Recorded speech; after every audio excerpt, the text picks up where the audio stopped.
ஆசீர்வதிக்கும் தேவன் நம்மை ஆசீர்வதிப்பாரே.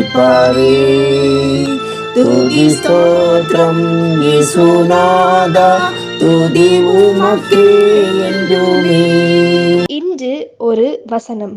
தேவன் தெரிந்து கொண்டவர்கள் மேல் குற்றம் சாட்டுகிறவன் யார்? தேவனே அவர்களை நீதிமான்கள் ஆக்குகிறவர். ரோமர் 8:33. அன்புக்குரியவர்களே, பிசாசின் பேரே சகோதரர் மீது குற்றம் சாட்டுகிறவன். அவன் இதை பகலும் இரவும் செய்து கொண்டே இருக்கிறான். இதை எதிர்த்து இயேசு கிறிஸ்து நமக்காக பரிந்து பேசிக்கொண்டே இருக்கிறார். இடைவிடாமல் குற்றம் சாட்டுகிறவன் பிசாசு, இடைவிடாமல் பரிந்து பேசுகிறவர் இயேசு கிறிஸ்து. தான் செய்த பாவங்கள் என்னவானது என்பதை அறிந்து கொள்வதை விட கிறிஸ்தவனுக்கு வேறு ஒன்றுமில்லை.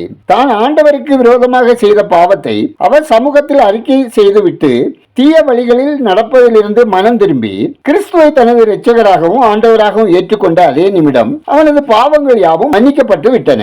அவனது பாவங்களை கடவுள் தனது முதுகிற்கு பின்னால் எறிந்து விட்டார். மேகத்தை போல நீக்கிவிட்டார். கிழக்குக்கும் மேற்குக்கும் எவ்வளவு தூரமோ அவ்வளவு தூரம் விலக்கிவிட்டார். கடலின் ஆழத்தில் அமிழ்த்தி விட்டார். நமது பாவங்களை அவர் மன்னித்ததோடு அல்லாமல் மறந்தும் விட்டார். இனி அதை நினைக்கவும் மாட்டேன் என்று கடவுள் சொல்பவைகளை நீங்கள் இனி நினைக்க உங்களுக்கு உரிமை இல்லை. நீங்கள் பாவம் செய்யாதது போல கிறிஸ்து இயேசுவின் இரத்தம் உங்களை பனியை போல வெண்மையாக்கி விட்டது. நீதிமான்கள் ஆக்கப்படுதல் என்பதின் அர்த்தம் இதுதான். நீங்கள் வெறுமனே மன்னிக்கப்படவில்லை, முழுவதும் நீதிமான்கள் ஆக்கப்பட்டு விட்டீர்கள். இயேசுவின் இரத்தம் உங்களை கழுவியதோடு உங்களை மூடிக்கொண்டும் இருக்கிறது என்று பிசாசிடம் சொல்லுங்கள். பிசாசு உங்கள் மீது குற்றம் சாட்டும் போது அவன் காதில் இந்த வேத பகுதியை சொல்லுங்கள். உயிர் தப்ப ஓட்டம் பிடிப்பான். நாம் ஜெபிப்போம். பாவத்தை இருக்கிற பாவியை நேசிக்கிற அன்பின் பரலோக பிதாவே, ஆசீர்வதிக்கப்பட்டதான இந்த நாளுக்காய், இந்த நாளின் வசனத்துக்காய் நன்றி சொல்கிறோம். அப்பா, நாங்கள் பாவத்துக்கு செத்து நீதிக்கு பிழைக்கத்தக்கதாக இயேசு கிறிஸ்து எங்களுக்காக சிந்தின இரத்தத்திற்காக, அதன் மூலம் கிடைத்த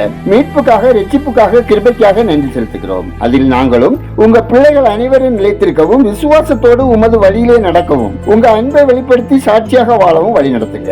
ஆண்டவரே, ஒவ்வொருவரின் அனுதின தேவைகள், விருப்பம், எதிர்பார்ப்பு, அப்பம், தண்ணீர், பொருளாதாரம், வேலை, தொழில், வியாபாரம், விவசாயம் ஆசீர்வதிக்கப்படவும், வியாதியோடு மருத்துவமனையில் மற்றும் வீட்டில் இருக்கும் ஒவ்வொருவருக்கும் ஏற்ற சிகிச்சைகள் கிடைக்கவும், ஆரோக்கியம் அடையவும், மருத்துவர்கள், செவிலியர்கள் உங்கள் குணமாக்கும் கரமாக இரக்கம் கருணையோடு செயல்படவும் வழி நடத்துங்க.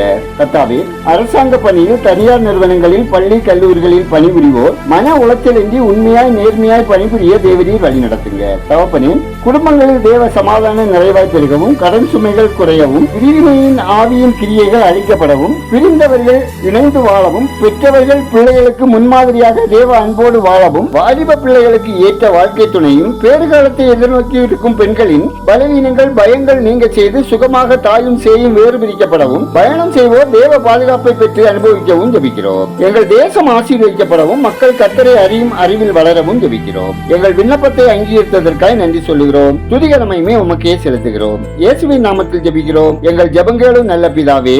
ஆமென்.